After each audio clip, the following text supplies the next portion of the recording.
¿Y si te dijera que la industria que prometía salvar el planeta y convertir a China en la gran potencia de la transición energética está atravesando una de las peores crisis de su historia? Puede sonar contradictorio, pero eso es exactamente lo que está ocurriendo. China fabrica hoy la inmensa mayoría de los paneles solares que se instalan en todo el mundo. Controla prácticamente toda la cadena de producción, desde el procesamiento del silicio hasta el panel que termina sobre el tejado de una vivienda o de una fábrica. Sin embargo, mientras bate récords de producción y exportación, muchas de sus empresas están perdiendo miles de millones de dólares, sus márgenes se han desplomado y varias sobreviven al borde de la quiebra. ¿Cómo puede una industria dominar el mercado mundial y al mismo tiempo estar destruyendo el dinero de quienes la lideran? La respuesta no solo explica el futuro de la energía solar, también revela cómo China está jugando una de las partidas geopolíticas más importantes del siglo XXI. Y cuando comprendamos esa estrategia, entenderemos por qué esta crisis puede afectar el precio de la electricidad, las inversiones y la seguridad energética de buena parte del mundo. Para entender lo que está ocurriendo, debemos retroceder algunos años. Durante la última década, el gobierno chino decidió convertir la energía solar en uno de los pilares de su estrategia industrial. Y cuando Pekín considera que un sector es estratégico, no deja su desarrollo únicamente en manos del mercado. Moviliza enormes recursos públicos. Llegan los créditos baratos, concedidos por la banca estatal. Aparecen subsidios directos. Se facilitan terrenos industriales. Se reducen los costes energéticos para las fábricas. Y se fijan objetivos de producción extremadamente ambiciosos. El resultado fue una capacidad industrial nunca vista hasta entonces. China dejó de ser un simple comprador de tecnología para convertirse en la gran fábrica solar del planeta. En pocos años, desplazó a buena parte de la competencia internacional. Europa, que había sido pionera en la fabricación de paneles solares, vio cerrar numerosas plantas incapaces de competir con los precios chinos. Estados Unidos respondió imponiendo aranceles para proteger parte de su industria nacional. Pero incluso con esas barreras comerciales, la producción china siguió creciendo a un ritmo extraordinario. Hoy domina prácticamente todos los eslabones de la cadena de suministro, desde el polisilicio hasta los módulos fotovoltaicos terminados. Y aquí aparece la gran paradoja de esta historia. Cuando decenas de empresas reciben incentivos para fabricar exactamente el mismo producto, llega un momento en el que la capacidad de producción supera ampliamente la demanda mundial. En economía, este fenómeno recibe un nombre muy claro: sobrecapacidad. Y la sobrecapacidad suele conducir a una consecuencia casi inevitable: la guerra de precios. Cuando existe mucho más producto del que el mercado puede absorber, los fabricantes comienzan a competir bajando cada vez más los precios para vender su producción. Eso fue exactamente lo que ocurrió con la industria solar china. El precio de los paneles fotovoltaicos cayó con enorme rapidez. También se desplomó el precio del polisilicio, la materia prima fundamental para fabricar células solares. Para el consumidor, esta noticia parece fantástica. Instalar energía solar resulta hoy mucho más barato que hace apenas unos años, pero para quienes fabrican esos paneles, la situación es completamente distinta. Muchas compañías comenzaron a vender por debajo de sus propios costes de producción, es decir, cada panel vendido generaba pérdidas en lugar de beneficios.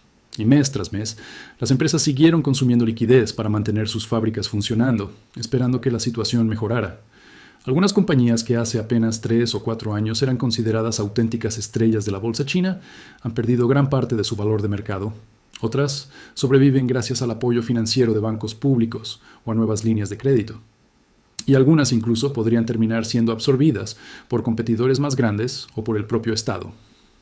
Esta es precisamente la paradoja que define el momento actual. Nunca se habían fabricado tantos paneles solares, nunca habían sido tan baratos. Y sin embargo, muchas empresas nunca habían ganado tan poco dinero. El volumen alcanza niveles récord. La rentabilidad se aproxima a cero. Y esa diferencia entre producir mucho y ganar poco explica por qué una industria aparentemente exitosa puede encontrarse inmersa en una profunda crisis financiera. Pero esta historia no termina dentro de las fronteras chinas, porque cuando un país produce muchísimo más de lo que consume y vende ese exceso a precios extremadamente bajos en los mercados internacionales, el efecto se extiende al resto del mundo. En la práctica, China está exportando precios cada vez más bajos. Eso beneficia a quienes compran los paneles, pero también hace prácticamente imposible que otros fabricantes puedan competir en igualdad de condiciones. Una empresa situada en México, Brasil, España o incluso Estados Unidos difícilmente puede fabricar paneles al mismo precio si no cuenta con el mismo nivel de apoyo estatal, financiación o escala industrial. Precisamente por eso, numerosos gobiernos occidentales acusan a China de practicar dumping, es decir, vender sus productos en el exterior a precios artificialmente bajos para ganar cuota de mercado y desplazar a sus competidores. Como respuesta, Estados Unidos y la Unión Europea han incrementado los aranceles, iniciado investigaciones comerciales y endurecido algunas restricciones sobre determinados productos procedentes de China. Lo que estamos viendo ya no es únicamente una competencia empresarial, es una auténtica guerra comercial. Una guerra silenciosa, sin tanques, sin misiles, pero librada mediante precios, subsidios, capacidad industrial y control de mercados estratégicos. Y la energía solar se ha convertido en uno de sus principales campos de batalla. Ahora bien, surge una pregunta fundamental. ¿Por qué Pekín permite que muchas de sus propias empresas pierdan dinero durante tanto tiempo? Si pensamos únicamente como empresarios, la situación parece absurda. Pero si pensamos como estrategas, el panorama cambia por completo. Para el gobierno chino, controlar una industria considerada esencial para el futuro puede tener mucho más valor que los beneficios inmediatos de unas cuantas compañías. Si China controla la mayor parte de la producción mundial de paneles solares, también controla una pieza fundamental de la transición energética global. Los países que quieran reducir emisiones, ampliar la generación renovable o abaratar el coste de la electricidad dependerán, en mayor o menor medida, de esa capacidad industrial. Y esa dependencia otorga influencia. No sería la primera vez que Pekín utiliza una estrategia semejante. Ya ocurrió con las tierras raras, también con las baterías para vehículos eléctricos y con otros sectores considerados estratégicos para el desarrollo tecnológico mundial. La lógica consiste en soportar años de rentabilidad reducida para consolidar una posición dominante que, en el futuro, permita ejercer un mayor poder económico e industrial. Dicho de otra manera, las pérdidas de hoy pueden convertirse en la herramienta de influencia de mañana. Precisamente por eso, durante los últimos meses, las autoridades chinas han empezado a lanzar mensajes sobre la necesidad de ordenar el sector, reducir la competencia interna y frenar la guerra de precios entre sus propios fabricantes. El objetivo parece claro: eliminar parte del exceso de capacidad, recuperar la rentabilidad, pero, al mismo tiempo, mantener el liderazgo absoluto de la industria solar mundial. Y es aquí donde esta historia deja de ser únicamente un problema empresarial, para convertirse en una cuestión que afecta directamente a la economía global y también al bolsillo de millones de personas. Ahora bien, toda esta historia puede parecer un enfrentamiento entre grandes potencias, muy lejos de la vida cotidiana. Pero la realidad es que sus consecuencias terminan llegando directamente al bolsillo de millones de personas. Y ahí es donde esta historia adquiere una dimensión completamente distinta. Comencemos por la electricidad. Nunca antes había sido tan barato instalar energía solar como ahora. La caída del precio de los paneles está reduciendo el coste de proyectos que hace apenas unos años resultaban mucho más caros. Para América Latina, esta situación representa una oportunidad enorme. La región cuenta con algunos de los mejores niveles de radiación solar del planeta. Países como Chile, México, Brasil, Argentina o Perú disponen de condiciones excepcionales para producir electricidad mediante energía solar. Si los paneles continúan siendo tan económicos, millones de familias y empresas podrán reducir considerablemente su factura eléctrica durante los próximos años. En otras palabras, lo que para muchos fabricantes chinos representa una crisis financiera, para numerosos consumidores alrededor del mundo puede convertirse en una oportunidad histórica. Pero aquí aparece la otra cara de la moneda, y probablemente sea la parte más importante de todo este análisis. Comprar paneles chinos baratos resulta muy atractivo. Sin embargo, también significa depender cada vez más de un único proveedor para una tecnología considerada estratégica. Y la historia reciente ya nos enseñó lo que ocurre cuando una economía depende excesivamente de una sola cadena de suministro. Lo vimos durante la pandemia, lo vimos con los semiconductores, lo vimos con determinados minerales estratégicos, y podríamos volver a verlo con la energía solar. Si en el futuro aumenta la tensión entre China y Occidente, si aparecen nuevas sanciones, si estalla una crisis logística internacional o si se intensifica la guerra comercial, muchos países podrían descubrir que toda su transición energética depende de decisiones tomadas a miles de kilómetros de distancia. Por eso, la verdadera pregunta ya no consiste únicamente en comprar el panel más barato. La pregunta estratégica es mucho más profunda. ¿Hasta qué punto conviene depender de un único país para construir el sistema energético del futuro? Y esa conversación apenas empieza a surgir en muchos gobiernos. Existe además un tercer aspecto que interesa especialmente a quienes invierten. Cuando observamos únicamente el precio de los paneles, podríamos pensar que toda la industria ofrece grandes oportunidades, pero los mercados funcionan de otra manera. Un producto puede abaratarse enormemente mientras las empresas que lo fabrican destruyen valor para sus accionistas. Y eso es precisamente lo que está ocurriendo en buena parte del sector solar chino. Por eso muchos analistas insisten en una idea muy sencilla. No debemos confundir un producto barato con una buena inversión. En ocasiones sucede exactamente lo contrario. Las compañías fabricantes soportan una enorme presión sobre sus beneficios mientras otros segmentos de la cadena capturan el valor. Por ejemplo, las empresas dedicadas a la instalación de sistemas solares se benefician enormemente al comprar paneles cada vez más baratos. Las compañías que modernizan redes eléctricas también pueden experimentar un fuerte crecimiento.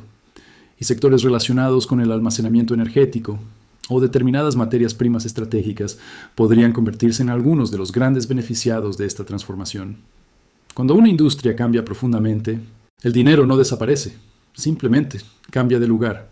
Y comprender hacia dónde fluye ese capital suele marcar la diferencia entre seguir la tendencia o llegar demasiado tarde. Veamos un ejemplo muy concreto. Brasil ha vivido un auténtico auge de la generación solar distribuida durante los últimos años. Cada vez más viviendas, pequeñas empresas y explotaciones agrícolas instalan paneles en sus tejados. Y buena parte de ese crecimiento ha sido posible gracias al abaratamiento de los equipos fabricados en China. En Chile sucede algo parecido. El desierto de Atacama posee uno de los niveles de radiación solar más elevados del planeta. Gracias a ello, se han desarrollado enormes parques fotovoltaicos capaces de producir electricidad a costes que hace apenas una década parecían impensables. Es decir, la crisis de rentabilidad que atraviesan muchas empresas chinas termina traduciéndose, al otro lado del mundo, en energía mucho más barata para millones de personas. Pero también existe una consecuencia menos visible. Cada panel importado desde Asia representa una fábrica que probablemente nunca se construyó en América Latina. Un empleo industrial que se creó en otro continente. Una capacidad tecnológica que la región no llegó a desarrollar. En cierto modo, muchos países están acelerando su transición energética utilizando tecnología china, pero sin desarrollar una industria propia capaz de competir en igualdad de condiciones. Y esa también es una decisión estratégica. Existe además otro detalle que suele pasar desapercibido. Los paneles solares necesitan plata para fabricar sus células fotovoltaicas. Eso significa que la expansión mundial de la energía solar también impulsa parte de la demanda internacional de este metal. De repente descubrimos que todo está conectado. Una decisión tomada por el gobierno chino puede afectar el precio internacional de la plata. Ese cambio puede influir sobre empresas mineras, sobre inversiones, sobre empleo y finalmente sobre el coste de producir electricidad en otro continente. Así funciona la economía global. Una decisión industrial en Asia termina teniendo consecuencias financieras, energéticas y geopolíticas en prácticamente todo el planeta. Y aquí llegamos a la imagen más amplia de todo este tablero. Lo que estamos viendo con la energía solar probablemente sea un anticipo de cómo se desarrollará la competencia económica durante las próximas décadas. Ya no se trata únicamente de quién posee más petróleo, ni de quién dispone del ejército más poderoso. La verdadera competencia gira alrededor del control de las industrias consideradas estratégicas para el futuro. Paneles solares, baterías, semiconductores, minerales críticos, inteligencia artificial, robótica. Quien consiga dominar esas cadenas de valor tendrá una enorme ventaja económica y geopolítica. Y China parece estar dispuesta a asumir pérdidas durante años, si con ello consigue consolidar posiciones de liderazgo en sectores considerados fundamentales para el siglo XXI. Esa es una estrategia que no resulta sencilla para muchas democracias occidentales, donde los gobiernos suelen trabajar bajo ciclos electorales mucho más cortos. Y quizá ahí resida una de las mayores diferencias entre ambos modelos. Llegados a este punto, aparece la pregunta verdaderamente importante. ¿La crisis de la industria solar china demuestra que su modelo económico está agotándose? ¿O forma parte de una estrategia deliberada para asegurar el control de un sector clave durante las próximas décadas? Probablemente exista parte de verdad en ambas interpretaciones. Es evidente que la sobrecapacidad ha generado graves problemas de rentabilidad. Pero también parece evidente que China continúa fortaleciendo su posición dominante dentro de una industria considerada estratégica para el futuro. Y precisamente por eso, este debate resulta tan importante. Porque detrás de un simple panel solar se está librando una competencia por el liderazgo industrial del siglo XXI. Y quienes comprendan hoy cómo se están moviendo estas piezas estarán mucho mejor preparados para entender los grandes cambios económicos que vendrán durante la próxima década. Ahora quiero conocer tu opinión. ¿Crees que China está construyendo una ventaja estratégica a largo plazo? ¿O piensas que esta crisis demuestra los límites de su modelo económico? Déjamelo en los comentarios. Siempre leo una gran parte de ellos porque los mejores debates suelen comenzar precisamente ahí. Si este análisis te ayudó a entender el tablero completo, deja tu me gusta. Compártelo con quienes siguen la geopolítica y la economía internacional y suscríbete al canal para no perderte los próximos análisis. Muchísimas gracias por acompañarme una vez más. Un fuerte abrazo. Y nos vemos en el próximo vídeo de Ajedrez del Capital.